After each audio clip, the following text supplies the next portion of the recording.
오늘 우리에게 허락하신 하나님 말씀을 봉독하겠습니다. 이사야서 11장 1절에서 5절, 또 마태복음 3장 1절에서 6절까지 말씀입니다. 이새의 줄기에서 한 싹이 나며 그 뿌리에서 한 가지가 자라서 열매를 맺는다. 주님의 영이 그에게 내려오신다. 지혜와 총명의 영, 모략과 권능의 영, 지식과 주님을 경외하게 하는 영이 그에게 내려오시니 그는 주님을 경외하는 것을 즐거움으로 삼는다. 그는 눈에 보이는 대로만 재판하지 않으며 귀에 들리는 대로만 판결하지 않는다. 가난한 사람들을 공의로 재판하고 세상에서 억눌린 사람들을 바르게 논죄한다. 그가 하는 말은 몽둥이가 되어 잔인한 자를 치고 그가 내리는 선고는 사악한 자를 사형에 처한다. 그는 정의로 허리를 동여 매고 성실로 그의 몸에 띠를 삼는다. 10절입니다. 그날이 오면 이새의 뿌리에서 한 싹이 나서 만민의 깃발로 세워질 것이며 민족들이 그를 찾아 모여들어서 그가 있는 곳이 영광스럽게 될 것이다. 마태복음 3장 1절에서 6절입니다. 그 무렵에 세례자 요한이 나타나서 유대 광야에서 선포하여 말하기를 회개하여라, 하늘나라가 가까이 왔다 하였다. 이 사람을 두고 예언자 이사야는 이렇게 말하였다. 광야에서 외치는 이의 소리가 있다. 너희는 주님의 길을 예비하고 그의 길을 곧게 하여라. 요한은 낙타 털옷을 입고 허리에는 가죽띠를 띠었다. 그의 식물은 메뚜기와 들꿀이었다. 그때 예루살렘과 온 유대와 요단강 부근 사람들이 다 요한에게로 나아가서 자기들의 죄를 자백하며 요단강에서 그에게 세례를 받았다. 이는 하나님의 말씀입니다.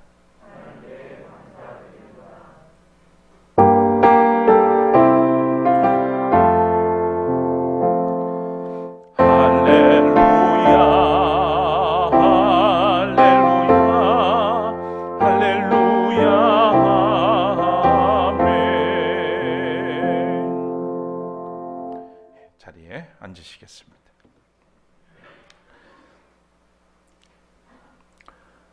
말씀드린 대로 대림절 두 번째 주일을 맞았습니다. 기다림 속에서 한 해를 결산하고 새해를 맞을 차비를 해야 하는 12월입니다. 시간은 이렇게 여지없이 그리고 정직하게 흘러갑니다. 끝날 때까지 끝난 게 아니다 라고 하는 말이 있습니다. 우리 그리스도인의 삶에는 주님이 오시는 그날까지 끝난 게 아닙니다.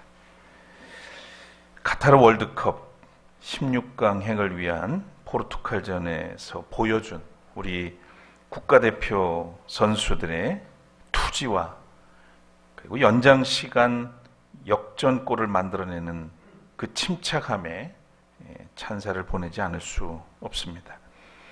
끝까지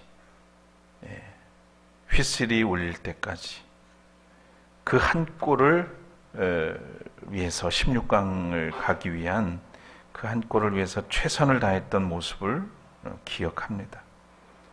시공을 초월해서 변함없이 우리를 사랑하시는 하나님 앞에서 겸허하게 성찰하고 회개하며 마지막 순간까지 오실 주님을 신실함으로 기다리는 우리 모두가 되어야 하겠습니다. 오늘 주 앞에 나오신 여러분에게 우리 주님의 위로와 평강이 함께 하시기를 빕니다. 오늘은 이사야서를 중심으로 확신하라 라고 하는 제목의 말씀을 함께 나누겠습니다. 우리는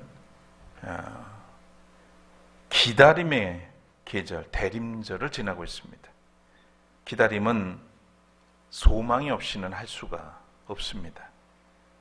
그래서 대림절기는 믿고 확신한 가운데 살아가는 시간이죠. 그리고 주님을 기다리는 그런 소망의 계절이라고 하겠습니다. 성서를 통해서 볼 때 기다림에 대해서 가장 큰 인내심을 보여준 사람들이 유대인들이 아닐까 싶습니다.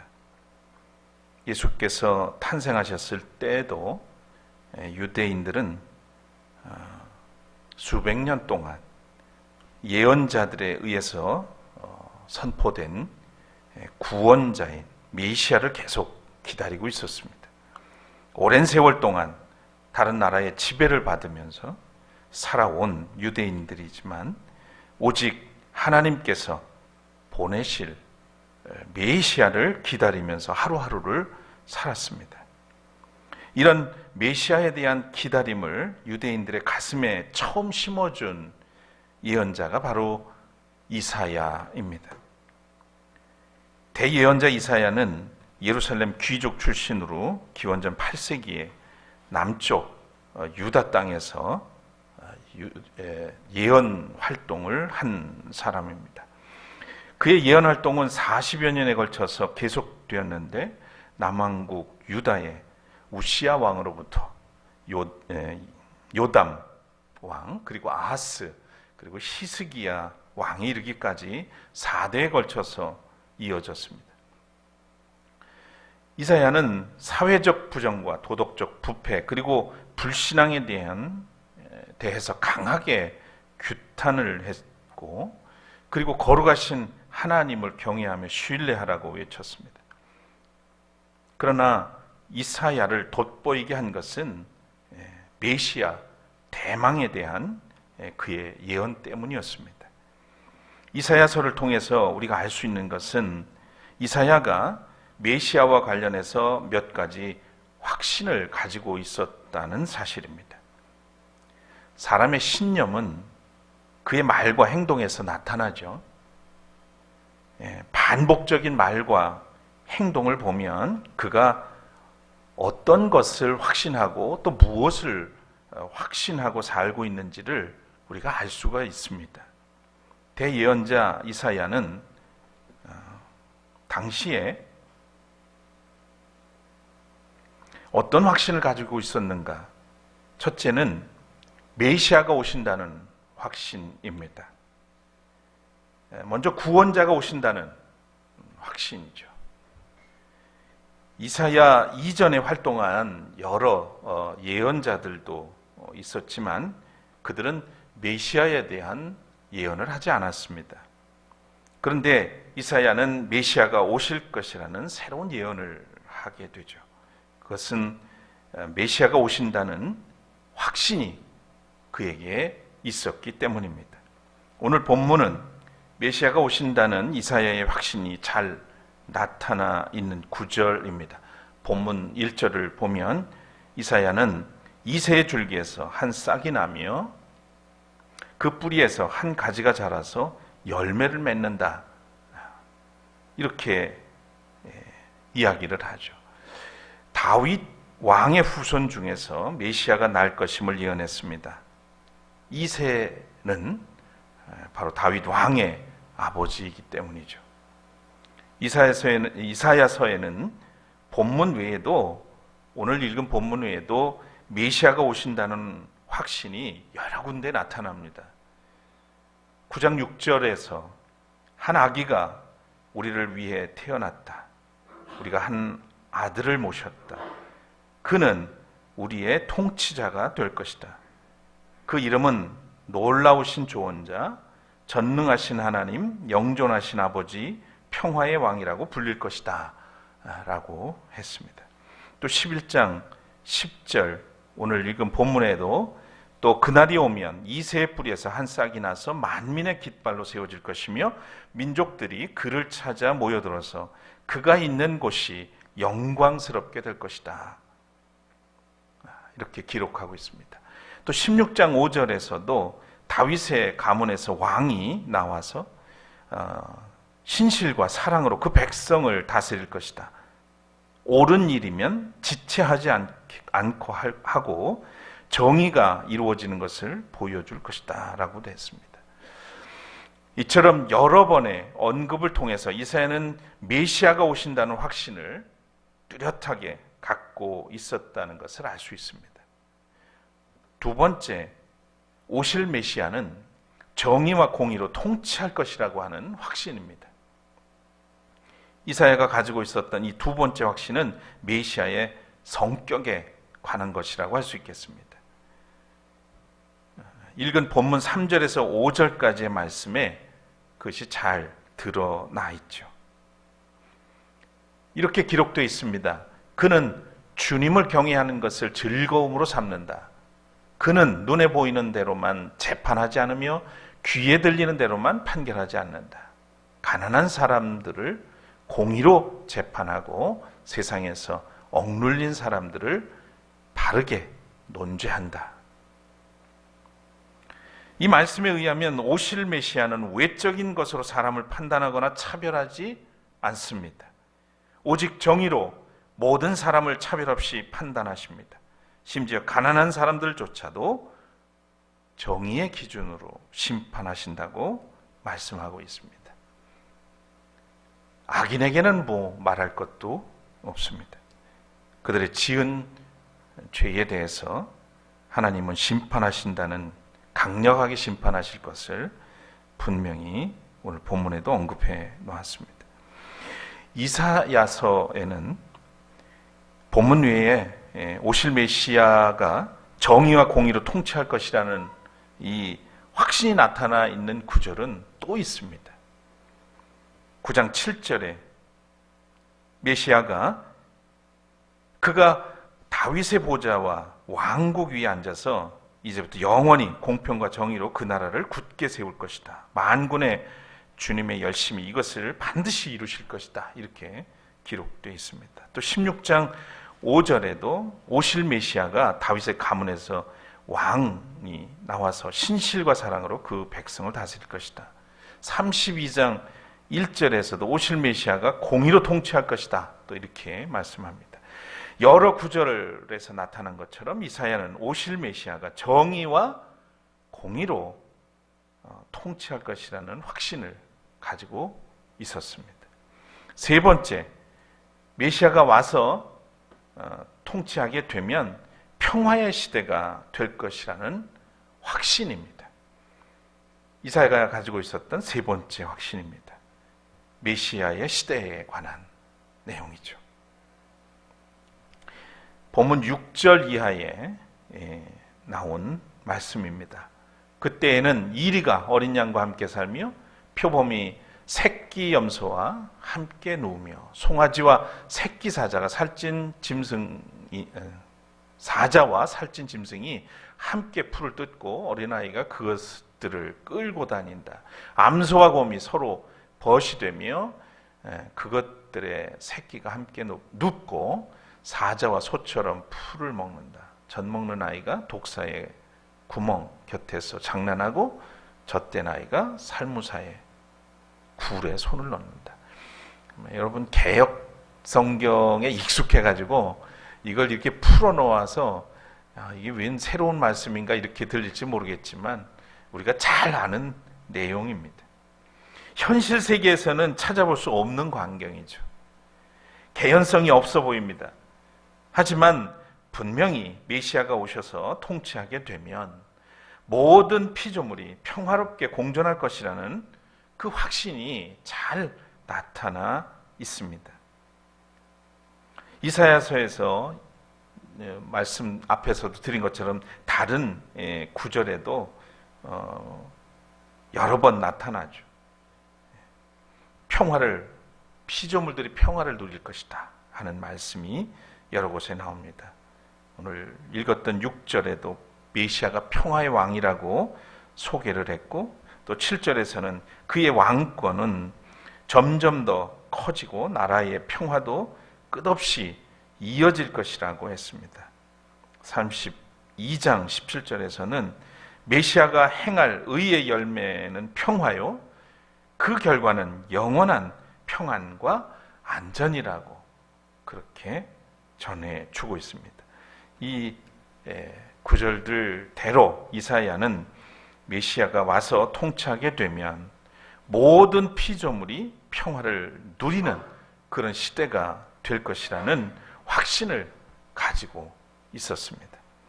이 이사야가 메시아에 대한 이와 같은 확신을 가지게 된 것은 1장 1절에 기록된 대로 그가 하나님이 보여주시는 이상을 보았기 때문이고요. 또 2장 1절에 기록된 것처럼 하나님의 말씀을 받았기 때문입니다. 자기가 생각해낸 게 아니라 또 누구에게 들은 소문이 아니라 하나님의 말씀을 받았기 때문이다 하는 거예요.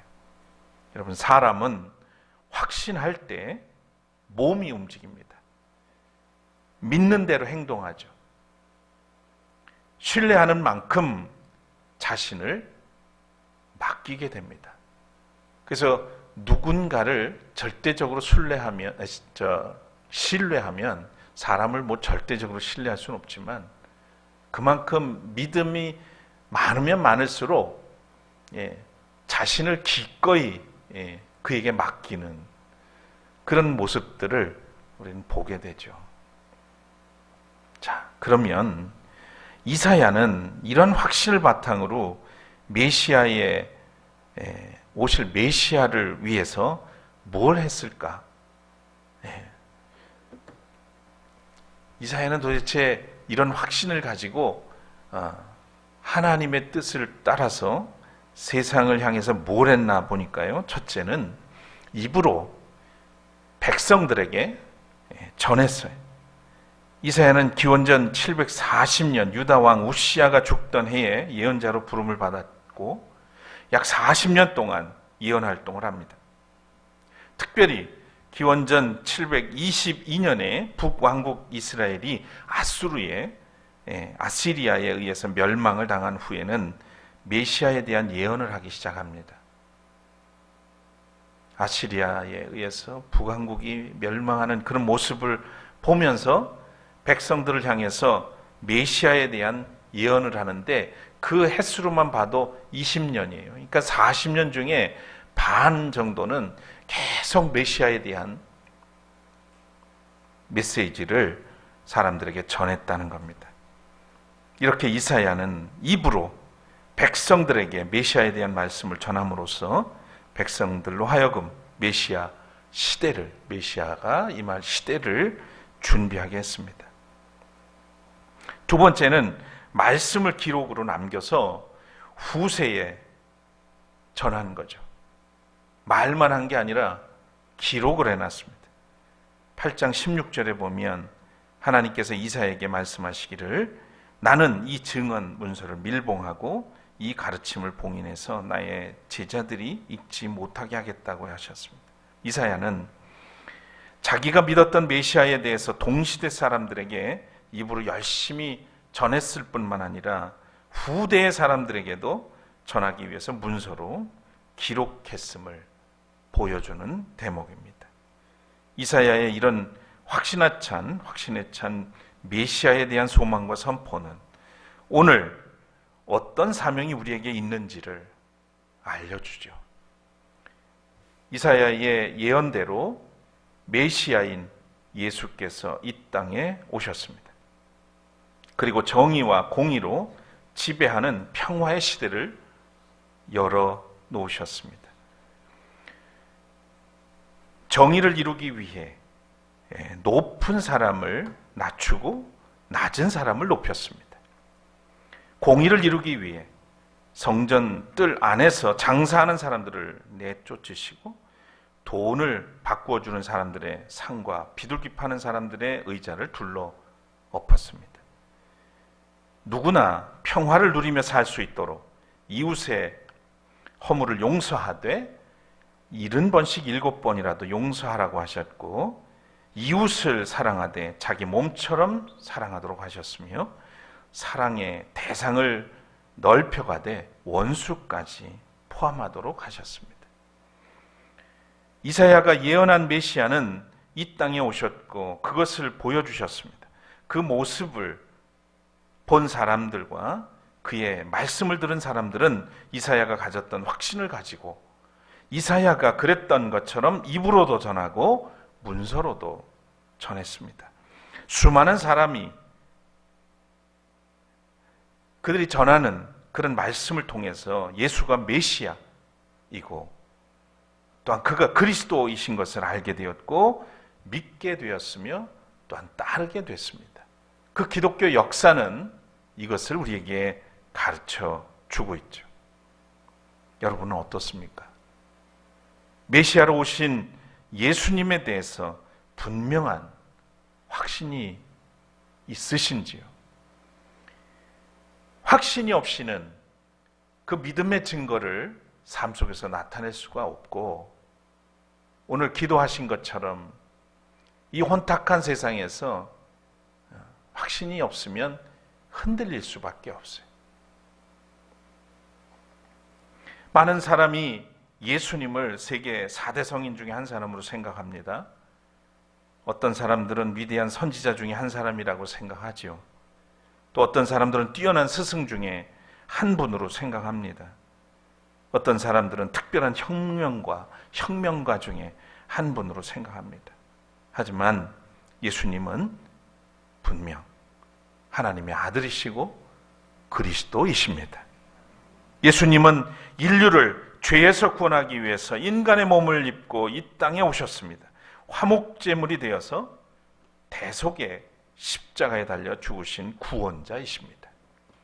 그리고 사흘 만에 부활하셔서 의와 최후의 승리 그리고 영생을 보증해 주시는 참 사람이시고 참 하나님이십니다. 승천하셔서 지금도 택한 사람들을 위해서 간구하시는 중보자이십니다.